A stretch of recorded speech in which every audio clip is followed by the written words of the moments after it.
Wow, it's very rare that I get such a change in opinion.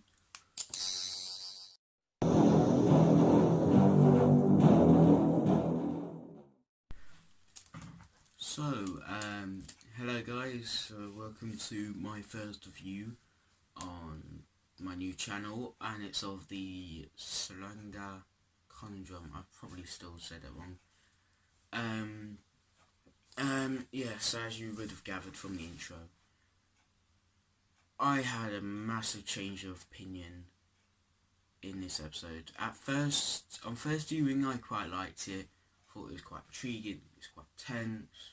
I thought the villain, it looked adorable, but it had threat level. The music was very intensifying. The plot was good, and the way they sorted it out, like the way it was, I can't remember what the word is, but I'm just going to say the way it was fixed was all done fine at first viewing. Some of that I do stick by, but blimey, it's very rare that I have such a change in opinion as from first viewing as I did with this film. It's only ever happened with two other stories, and that's Hellbent, purely just because of the hype that I had of going back to Gallifrey. Once that died down, blimey did I realise how bad that episode was. And Warriors of the Deep, which I don't even know why I liked it. Looking back at it, it's just awful. And this one, I wouldn't call it awful, but it's definitely not good. At first I rated it 8.5.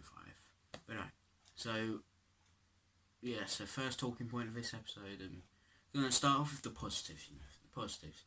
So, mainly for the acting, I thought it was very good. Jodie, again, she's brilliant at acting in this. There's nothing wrong with her, but as many people are coming to this conclusion as well, she hasn't had that moment that defines her as the Doctor yet. Tennant had it.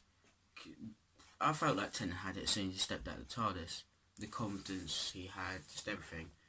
Matt Smith had it when he was standing against the Atraxi and gone, "I'm the Doctor," basically, run. And Capaldi, I don't think this be something that people expected, but I actually felt it when he was walking down those stairs and talking to Clara and saying, "I'm the Doctor. I'm over 2,000 years old." I actually felt like that, but the closest for me what Jodie Whittaker had was that scene on the crane where she said she was the Doctor, but it didn't really have that much effect. It wouldn't have actually made a single difference if she didn't say that. If she could just gone, "Oh, damn it, I've forgotten again. It's on the tip of my tongue." I just love the way she said that. But it's nothing with Jodie. Jodie's perfect, the acting wise, performance wise. She's perfect. I think it's personally just these scripts, and I'll go on a little bit about that later. Of course, so yeah, the acting is good. Bradley Walsh is just phenomenal as ever. He's just been great in all of these. Ryan, I really liked again, and I thought it's quite. I felt again it's Chibnall gone in quite deep with his mother, with him finding his dead mother on the floor when he's 13. It's again just gone quite deep with the same way it did with Graham, with the cancer thing. Again, and Yaz, she was okay. Again, Yaz is just there. I've heard the next episode is in Afghanistan, or India, or something. I can't remember. It's based in one of those areas. I can't remember exactly. Again, I'm not doing spoilers, so I'm literally going off on what I've heard from other people and what I've seen on articles of views just before I clicked off them when they start talking about the next episode. So I'm hoping she will get a lot of character development in that episode, which will be good, because I think Yaz could have a lot of potential to be like someone the Doctor can really glue to and become really good friends, and they can have really good chemistry. I think that'd be quite fun to see how that works. Like, they can be like proper mates.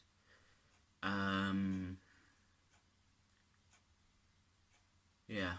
The head, I think it's the head medical guy, something like that. I don't think he's acting as great. There were so many scenes where it just looked like it was like, okay, what do I say? Ah, yes, that's what I say, and just said it. He did. There was like one of the best examples for me was when he was telling the Doctor, "Why am I trusting you?" He literally just come up, "Why am I trusting you? I don't even know you." But I don't think it's very good. The other nurse, she was okay, and the other two guest stars, I thought they were great. So acting overall is very good. The music in this, by Sagan Akinola, I think his name is, he's very good. I was really worried because I've always been a big fan of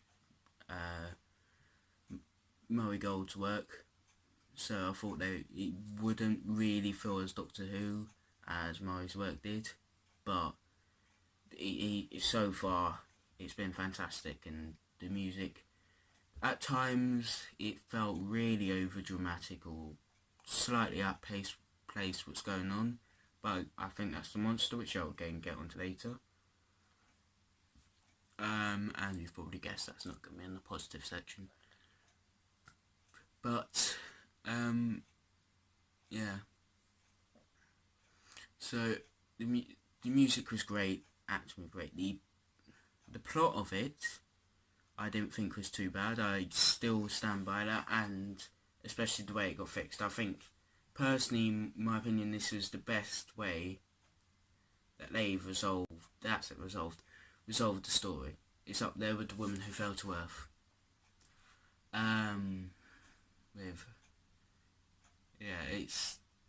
It's so much better than Arachnids in UK. At first, that was another one which I had a slight change of opinion, but that gave me such a fright, and I thought, oh my god, this is actually terrifying, this must be amazing. But it was just it wasn't the last effect, and it wasn't anywhere near as much as bad as this one fell for me. But yes, the directing was great. The look of the set was great. The first 10-15 minutes or so I thought was really good.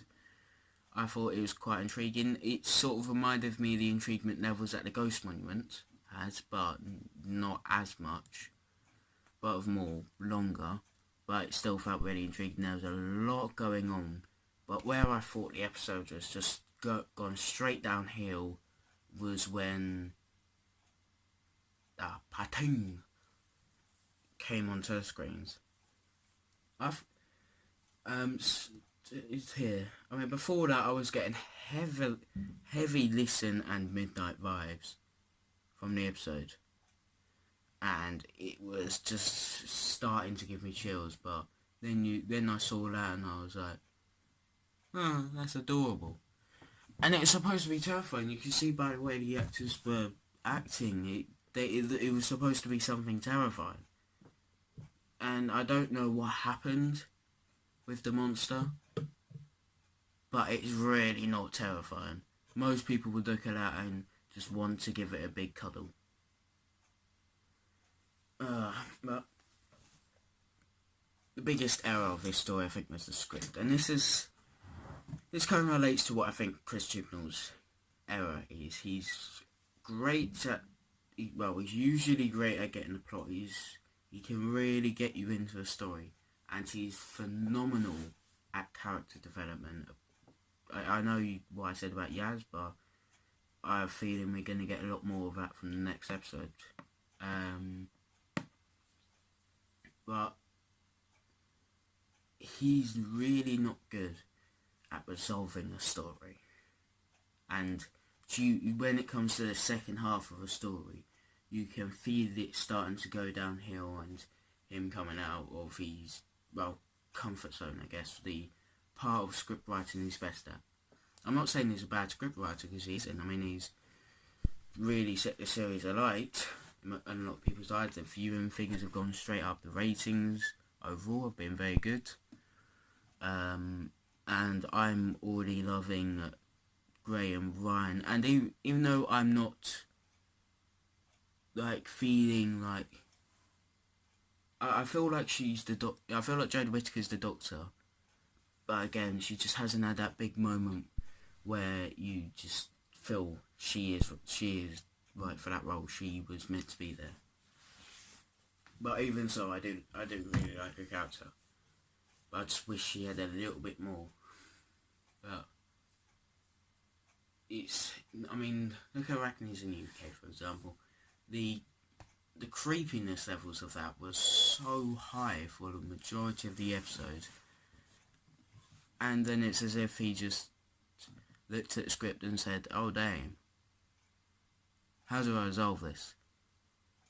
And he was just like, just typing on my computer, how do you attract spiders to a room? Vibrations. Let's put on Stormzy. Some people might know him and like him and say, I want to watch that. Which I doubt worked. But it just feels really lazy, and there was a hell of a lot of spiders not anywhere near that hotel, which are probably still crawling around and killing people because they have no idea what to do with themselves. And there's still that spider at the flat that is literally only being kept by drops of garlic that will eventually fade. So I'm not sure whether he left that so open on purpose, but or he didn't realise how open he left that. But I can't see it being anything but a script error. But back to this episode. This episode resolving was quite. I actually thought it was quite good, because most of the episode I was like, how is he going to resolve this? Even though as soon as she started talking about the bomb, I instantly knew what she was planning to do. But I still thought it was quite a good way. And for all the other villains, none of them have died yet. None of them at all have died yet. But this one I could get past because it was pretty much immortal. But the story, when I rewatched it for the second time, it felt so empty, and when I was first watching it, I don't know where I got that intriguement levels from. First 15 minutes were good, but nothing too much going on. You're just trying to work out what's going on, and the reason it's probably good was just due to the music and the directing. But then you got the Midnights and Listen vibes, and that was like, whoa. But then the creature landed, and then you were just like, what? And then for about 15-20 minutes, the creature just was walking around the spaceship, eating up the metal, and didn't touch the engines even though he's attracted to energy. Why? He tried to go to the antimatter at the last minute. Surely, if he felt something that big, he would have gone to that first. And why did no one else ever mention that they had antimatter drives? Because surely if they did, Doctor was gone like, oh, we can fly home and we can try and do something that'll figure out eventually to attract this creature to this room and just throw it out.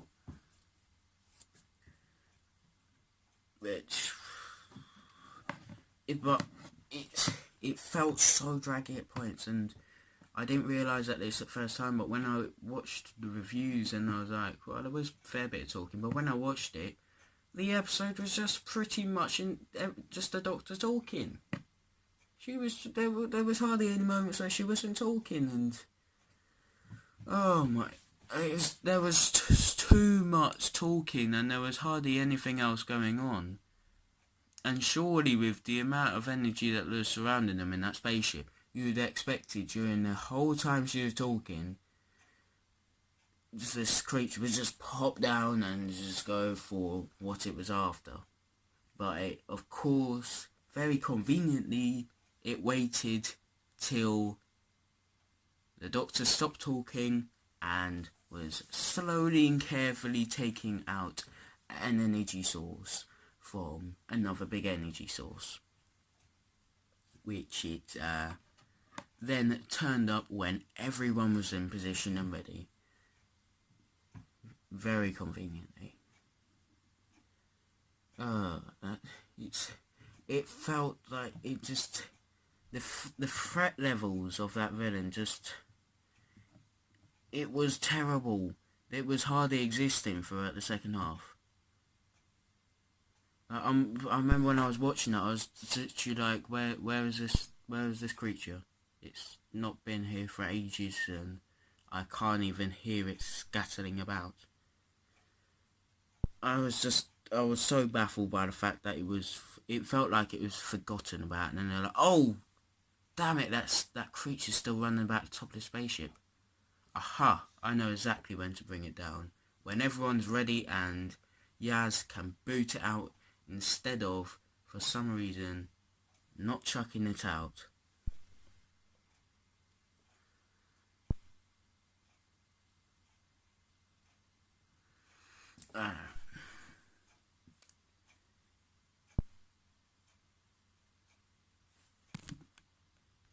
Even though the creature could have come back, it was in the middle of a whole bunch of asteroids, and they could have set the ship moving then. And if I was that creature, I would just go, oh, screw this, I'm going to go somewhere else. It's just, I mean, to be honest, that probably wouldn't be a good plot, but it just felt so flat and empty, and there was no threat. That's the point I'm trying to make, and I just wish Chibnall involved that monster in a lot more scenes and had a lot more action scenes with it. But yeah, and just before I move on to the next thing, that the ending, literally the last scene of that episode, felt so random, and it just felt quite needless as well, and it just felt such an empty point to end it on. Like, if I wasn't aware that the next episode was set somewhere in Asia, I would have thought that they were still stranded on the TARDIS and the next episode was about them trying to get back to the TARDIS. I kind of wish that Chibnall wrote in a bit where they just got back to TARDIS, flew away, and then ended the episode. But yeah. So yeah, basically in short words, I don't really like this episode. It's kind of disappointing because I do really like the ideas of Base Under Siege. I do quite like them. But it's just, it felt like just such a wasted episode. It just felt like it was a big disappointment really, that's all. Yeah, so now for my conclusion of the episode. So this episode, it started off well. It started off a bit different from what we've seen. Something I did forget to mention, the companions' chemistry with each other seemed to improved a lot, which I do like. It shows how they're gluing together as more of a Team TARDIS, let's just say. But once the creature showed up with the episode just fell flat on its face. It just became awful, and it was such basically for something that had so much potential and could have been so much better. And with an awful villain, I thought the CGI was quite good. CGI of this I did think was really good, considering the episode before was also full on CGI villain. I thought this one was also quite good, but the monster was really not threatening at all. There were too many scenes where it just didn't show up and seems to not exist anymore. So because of that, I'm going to give this episode a 4 out of 10. Pretty much just because of the intro of it, but yeah. So that was my thoughts and opinions of this episode. So let me know yours in the comments down below. I'll try and reply to as many of them as I can. And thank you for watching this video. I hope you subscribe to my next video, which will be the reactions of Doctor Who Episode 6, Demons of the Punjab. But until then, I will see you later.